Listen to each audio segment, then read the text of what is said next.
This new moon in Aries is going to be intense, and that's actually why I'm doing this video a lot earlier than I normally do, because on the other side of this new moon is not just an intention of what you want to do, it's an intention of who you are becoming.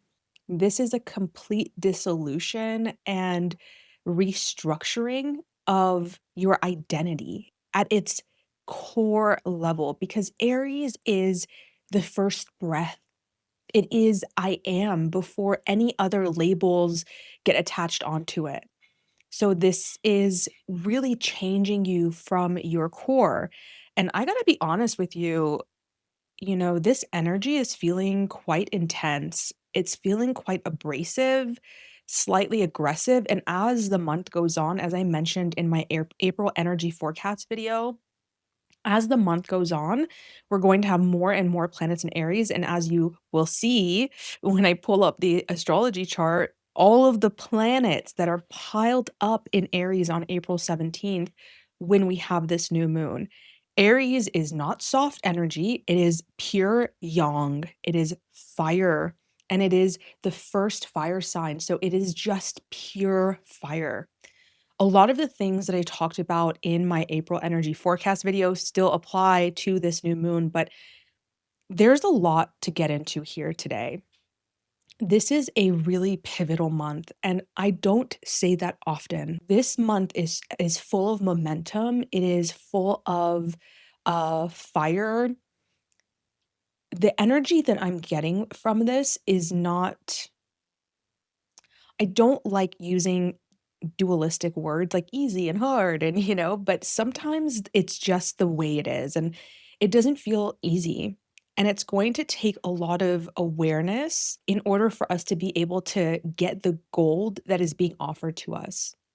Now, in mundane astrology, so world astrology, Mars rules war, and we're seeing all of this amping up in the world, and maybe we're feeling even the war within ourselves.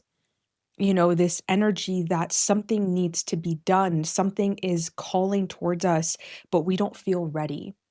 And there is such a myth of being ready. I just sent out an email to my email list talking about this, that there is no readiness. I've been feeling this intensity myself, and this is part of the reason why I don't like pre-recording transit videos too far in advance, because I want to feel the energy for myself. It's one thing to be intellectually aware of what these archetypes mean and how they've come up in the past, and it's another thing to look at and feel the whole sky together and then talk about it. This new moon, April 17th, at 27 degrees of Aries in gate 3, which is a gate of ordering, and it moves from the shadow of chaos into the gift of innovation. It's about making order out of chaos, pure creation energy, but it doesn't come easily. It's a very, very powerful gene key. We'll read a little bit more about it later. During this new moon, we have Neptune, Mercury, Mars, Saturn, Chiron, Sun, and Moon in Aries. That's 7 planets.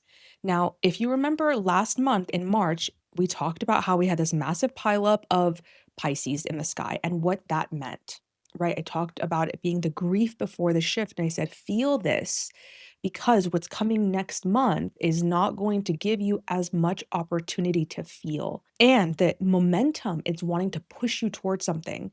So it's moving super fast. This comes right after the Chiron Kazemi, as Chiron passes through the heart of the sun on April 16th.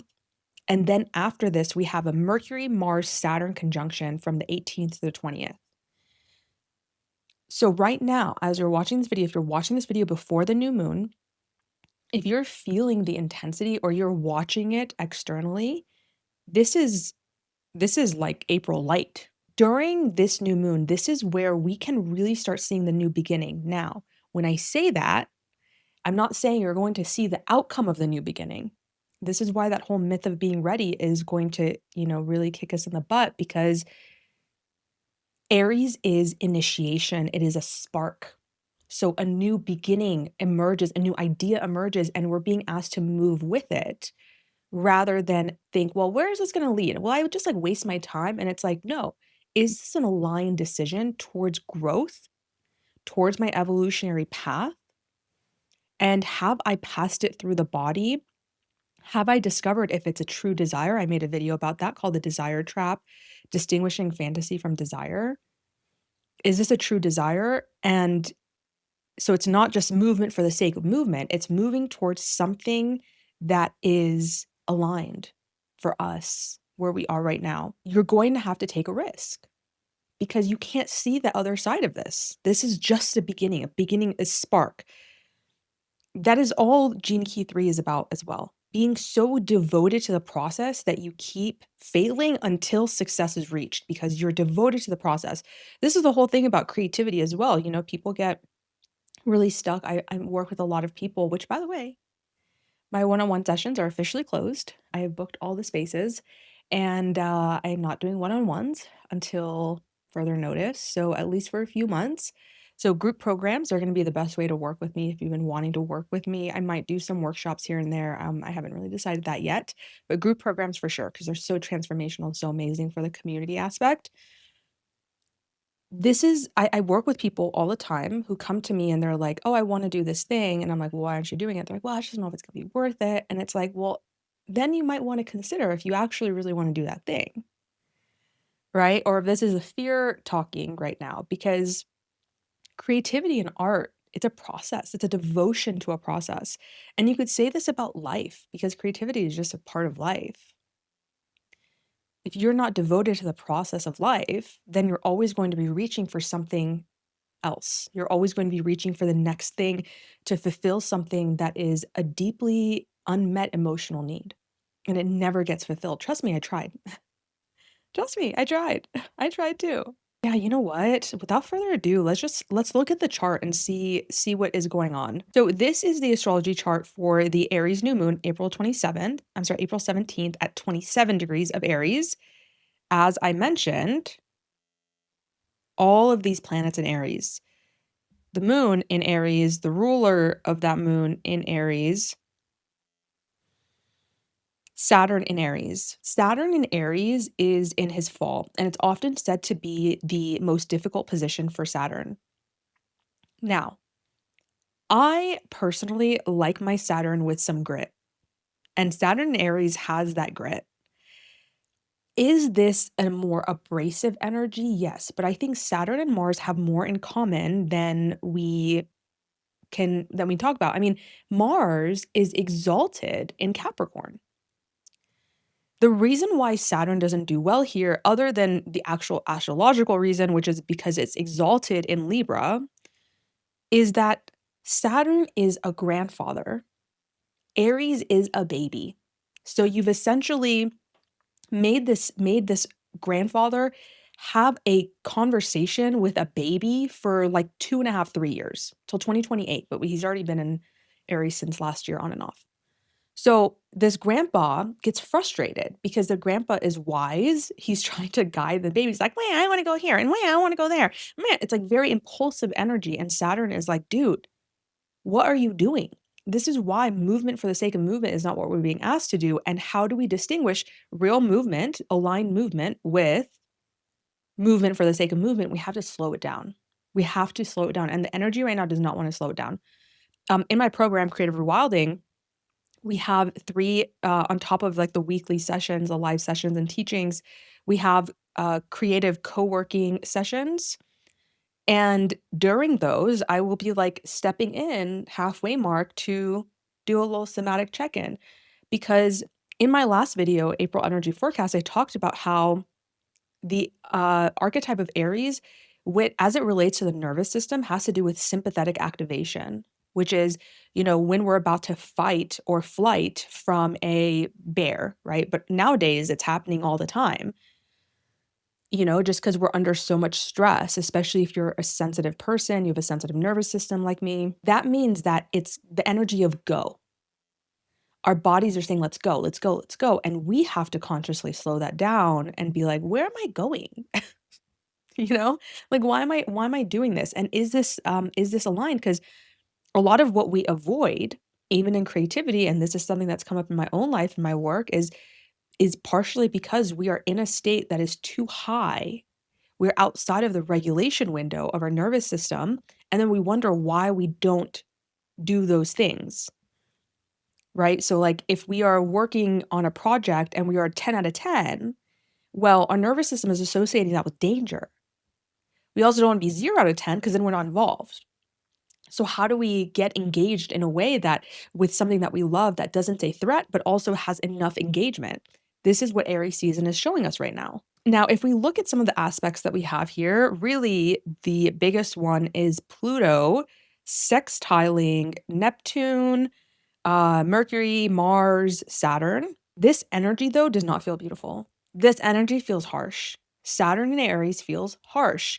And now we're having Mars and Saturn coming together is a very somatic feeling. It's a feeling of tension and frustration, mentally or physically. The day before this, we have a Chiron Kazemi in Aries. So Chiron is going, or the sun is going to move through Chiron. We're going to have a Chiron Kazemi. Chiron's been here since 2018. Um, this is the wound of existing as a self. Aries is the distinctive self, the independent self, the primal question of whether or not you have the right to exist, to act, to initiate, to be seen as an individual with your own will and direction has been coming up since 2018. A deep uncertainty about whether or not your desires are valid or not, which is why I've been talking so much about desires, right? Mars is a huge desire planet, so is Venus. This Kazemi happens in gate 3, so same gate as the new moon. So let's talk about that a little bit. Gate 3 is one of the most primal gates in human design because it sits at the very start of the sacral center.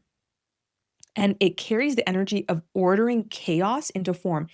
It is, chaos is raw material for creativity, but it needs structure and containment to survive. So we are learning this with this Chiron Kazemi, with this new moon. The I Ching hexagram for hexagram 3 is literally called difficulty at the beginning. The image that is associated with it is a blade of grass pushing through frozen earth. Chiron Kazemi in gate 3 has this quality of being illuminated in the wound of not yet knowing how to begin something, of not being able to see the order yet, feeling like you're pushing through you're that blade of grass pushing through, or the rose that grows from concrete, right? It's like pushing through concrete as a rose, and there's no guarantee that anything will come through, and you're being asked to try anyway. This is, like I said, the fear of starting something new without knowing if it's going to work. And if, that fear, old wounds around being stopped before you can even begin. This is projects, initiations, self-expression that you kill before it even has a chance to survive or to be seen by the other. And your job is to see the wound clearly without being destroyed by it. That's your job during this Chiron Kazemi. You might have this like recognition of like, oh, that's what it's been about.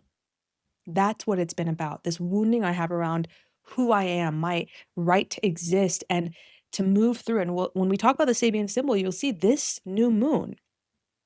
We'll just go into it right now. As we're stepping in from April 16th now to April 17th, this new moon is about coming back to the self and allowing yourself to go in a direction that's new, that might be scary 100%, but you have the courage. And it's just that like this Chiron Kazemi is clearing the ground for this seed to be planted.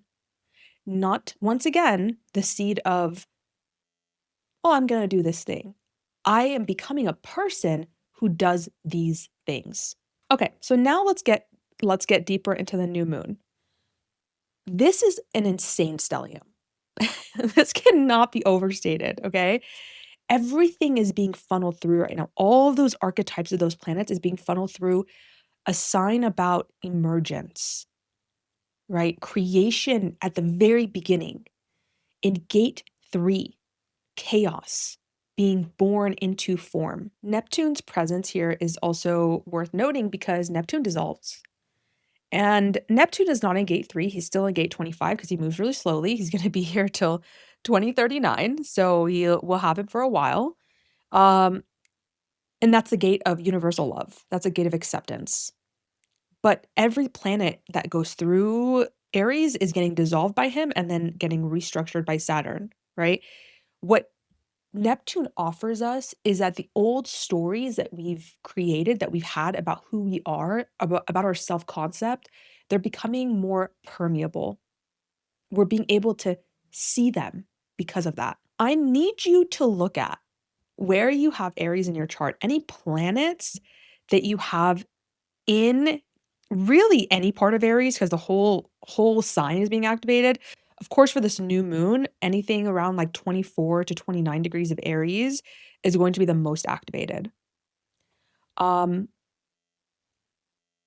the time the sun and the moon conjunct in gate 3, the question is not what do I want to create, but who is doing the creating now? You know, last night I'm in my luteal phase and I have really intense dreams, right? The veil is thin. It's not just a hormonal shift for women when we're in these cycles, right? It's deeply psychic, it's deeply spiritual. And so I always have really interesting dreams before I get my period, which, by the way, I have a history of polycystic ovary syndrome and endometriosis, and my symptoms have gone down like 80%. And I really want to talk about that soon because there's been no medical intervention. The dream I had was essentially reminding me about an aspect of myself that I've struggled with my entire life, which is of not feeling seen. And I attribute this a lot to my Venus South Node Chiron conjunction in my 12th house opposing Neptune. I've always made it a point to see other people because I never wanted them to feel the way that I did.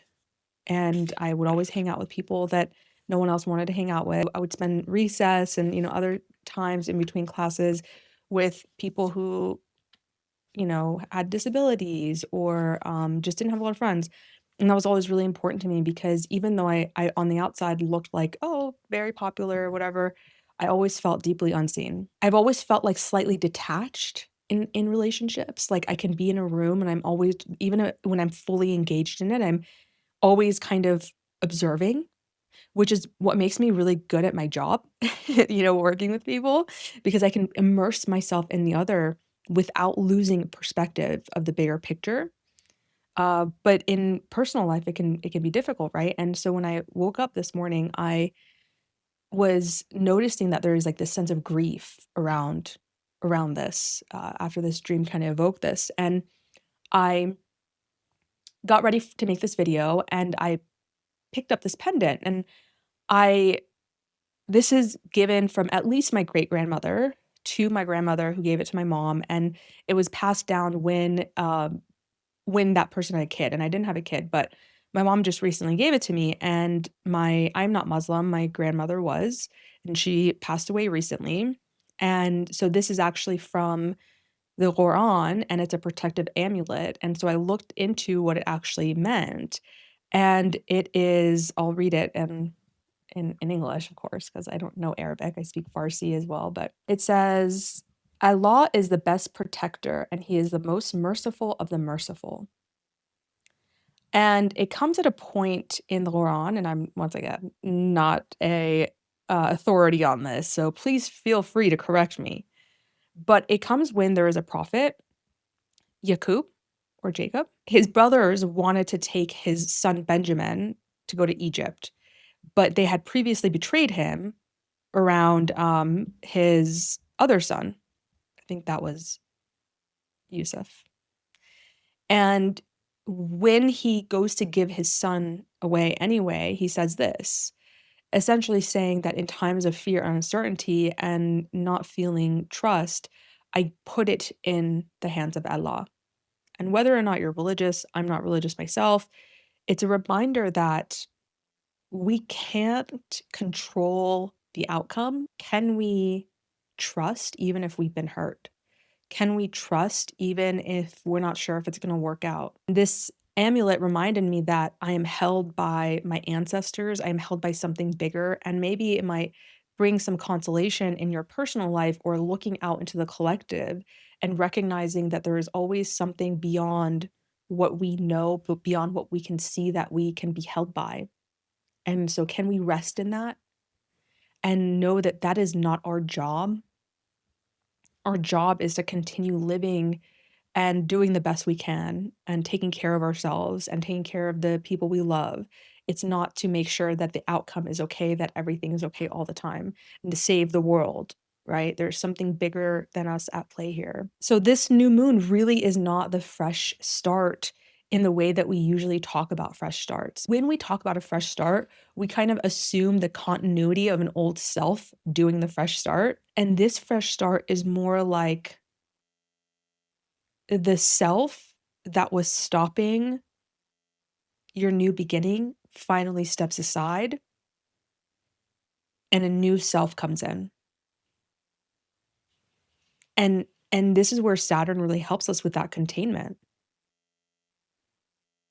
You know, both Saturn and Mars, they don't like complacency, right? Mars just moves a little impulsively, and Saturn is more patient. So we're really being asked to like navigate those archetypes of consciously slowing things down even when we feel the energy to go forward. I actually have a Substack coming out about this called The Somatic Wisdom of Saturn, and it's gonna talk about this. So I'm really excited. If you're not already on my Substack or my newsletter, make sure you join because this is essentially what I talked about and how I recently went on a really strenuous hike, and this somatic wisdom of Saturn, especially in Aries, really came through. And it really was what helped me. It was a huge aha moment that I experienced in my body. This is why I love doing somatic work because we can talk about experience. Oh, this is Saturn Aries, but when you experience it in your body, which is, when I'm in sessions with people in my group programs like Creative Wilding, which is open for enrollment, public enrollment, the waitlist did its thing, and now we have half the seats filled. I want to read a little bit of the Sabian symbol that this new moon is happening in, which is 28 degrees of Aries, and it's a large disappointed audience. The theme is nothing lasts forever. This symbol speaks to the disillusionment that can occur when too great a dependence is placed on things external to self.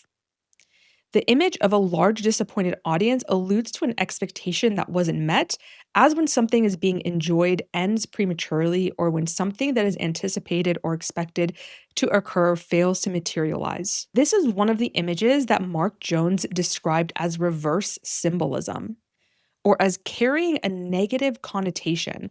And he commented there on the danger of an individual becoming disillusioned as a result of making the momentary mood of the masses any proper guide for the values he should pursue. In modern terms, this degree emphasizes being true to self. Your greatest advantage lies in being self reliant and pleasing yourself. Think independently and objectively. Avoid self pity and negative thinking. Um, you know, that's very fitting for Aries energy. Aries is very independent. It doesn't like being told what to do. It's about becoming a distinctive self. And I also pulled the oracle card of conscious connections. I don't know if you can see that. So this is kind of, I think, the crux here. How do we individuate and still remain in conscious connection?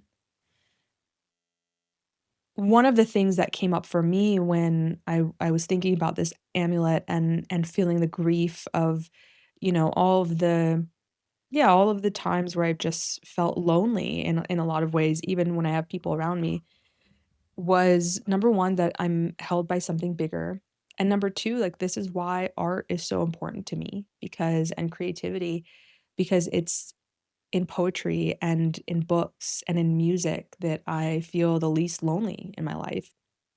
And that's not to say that conscious connection with other human beings then doesn't matter. Jupiter is in Cancer, and it's really reminding us about how important it is to have our emotional needs met. And it's kind of challenging all of this Aries energy that's like, yeah, I could do it on my own and I don't need anyone else. This is why self-expression in front of another person, authentic self-expression, being able to stay with that is so important. When I originally did creative rewilding, when I had the idea, it was just going to be about like creating and like creative inspiration and finding that in your charts and like practicing it with yourself. And then I was like, no, because that's hard to sometimes get into, that's difficult, but letting somebody else see us, that's where we struggle. That's where creatives struggle. That's where most people struggle. I think everybody's a creative. They're just not conscious of it. Or some people it's just like a non-negotiable in their life, whereas other people it's not as important. It's not as high in their values. Letting ourselves be seen in authentic self-expression is the way that we can have our sense of self and still maintain conscious connection. It's not about being independent and not needing anybody. It's about knowing that you can stay and have boundaries around your selfhood even when other people are there. That's why a lot of us are terrified of connection, right? Is because we don't trust ourselves that we can remain ourselves when somebody else is there. And so we think it's easier to just disconnect, that we don't need to have people around us. In the coming years, connection will be more important than ever. Community, right? So we are just being right now, the urge is around creating a sense of self that can rest secure in its own creative potentiality and does not need another being in order to validate it. And soon enough, once we have more security, more self-trust in that, that's when we can start catering to things outside of ourselves again. Yeah, I just got conscious connections. It says there's a call for more intimacy in your immediate relationships. Sometimes it's hard to bear the differences between one another. We are not here to judge each other, just to love, to be loved, and to let go of those that cannot accept us as we open up to those who can. This oracle brings guidance for you to trust in the sanctity of the connections in your life. Know that this can happen through your willingness to express your true feelings and allow the situation to either fall apart or come together according to the greater workings of life. That kind of reminds me of this. It's like we can only control what we do. The rest is not up to us. Trust in the process that draws people in and out of your life. Resist nothing and seek wisdom in all. That actually really beautifully goes into what I want to talk about next, which is the Saturn, Neptune, Mars conjunction in gate 17. Now, I already did a Substack on gate 17. It's a gate of opinions. It goes from the shadow of opinions to the gift of farsightedness. This energy itself, we've got the messenger, the warrior, and the taskmaster all coming together in Aries. Now, Mercury in Aries is a very impulsive thinker and speaker. Mars in Aries is driven, he wants to initiate. Saturn in Aries uh is the patient grandfather trying to get you to listen, creating limitations in the idea of selfhood so that you can bring more alignment, so that you can actually start creating boundaries around the sense of self. Gene key 17, it is ruled by the right eye and the left side of the brain. So it's very, very logical, and it's fundamentally about pattern expression. Actually, let's bring this uh, up here. All right. So this is the new moon energy. As you can see, during the new moon, Mars will be in gate 17, Saturn will be here, Mercury is at the end of 25. So he's not quite there yet, but the next day he does move into gate 17. Gate 17 sits right here in the ajna. So it's the mind trying to make sense of incoming data into like a singular, or not, maybe not singular, coherent viewpoint. The shadow of opinion in gate 17 is the compulsive need to have a take, to have an opinion and to be right. You're probably already feeling this energy in your life. coming through or seeing it out in the world. Everybody's trying to be like or trying to be right, trying to state their opinions, people becoming like a little bit more aggressive about their opinions. And it's really about trying to like organize reality into a framework that makes sense to you, but it goes through a particular mental filter before it gets seen to you, right? That's just how our lives work. And the gift is when the mind loosens its grip on that filter that says it needs to fit into this and I need to be right about it, and starts to genuinely perceive patterns as they come up rather than try to fit it in their own framework. So the shadow of this can be very narrow minded, and the gift of this can be much more open-minded, still having an opinion, but doesn't need to be right. I saw this quote the other day and I was like, this is so true. It said the more that you live your beliefs, the less that you need to argue them. And it's so true because I'm a very, very like convicted person. Moon in Sag, Jupiter in the first, Sun in the 11th. I've always been very, very convicted about my beliefs and equality and fairness and taking care of people who are the underdogs in the world. And yet I was acting in a lot of ways in that process that was really demeaning, right? Demeaning people who didn't have the same beliefs as I did. I was harboring a lot of anger and resentment towards those people, and then I was I was saying, "I just want love and equality," you know? It was a very, very huge, thing that shifted. I actually do have gate 17 in my unconscious design. This can feel like this energy with Mars, Saturn, it's like April 18th to 20th, but you're probably already feeling this, and it's gonna be here the new moon too. It's conversations that feel like debates before they've even started. This internally can also be a really harsh inner critic that is constantly criticizing and putting that angst towards yourself. The gift here and the invitation is to really hold your opinion lightly enough to actually see what's coming towards you. And that is a huge way, as I talked about in my Substack about this, is like this conscious connection is often impeded by this type of behavior. The need to be right, the need to impose your opinions into every conversation for them to be validated externally.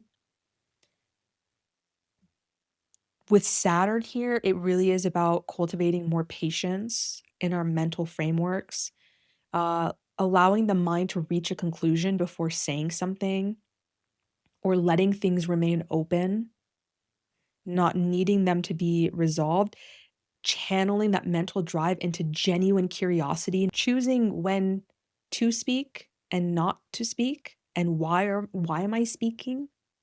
What is the intention behind what I am saying? When the mind stops trying to be right, it can finally see clearly. And you might perceive things that you were not able to perceive before. I just want to read a little bit about Gene Key 3, where this new moon is at, and then we'll call it a day. It's a long video.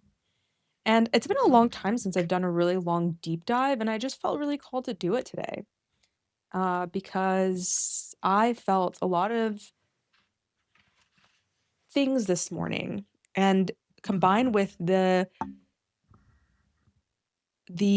intensity, the urgency that I've been feeling lately, and then waking up today and feeling this sense of like grief, and then working through that ultimately to get to a place of feeling held and coming to peace with life and aspects of myself that have been really painful in the past, and not trying to even fix it anymore. I don't know. I hope that you have a similar journey, or one that feels meaningful to you, even if it looks different than mine. The third gene key, Richard Rudd, by the way, this book is in my book list. I have a book list down below. The third shadow is chaos, and he calls us through the eyes of a child. This third shadow lies at the core of all our beliefs that the human individual is basically powerless in comparison to nature or the infinite.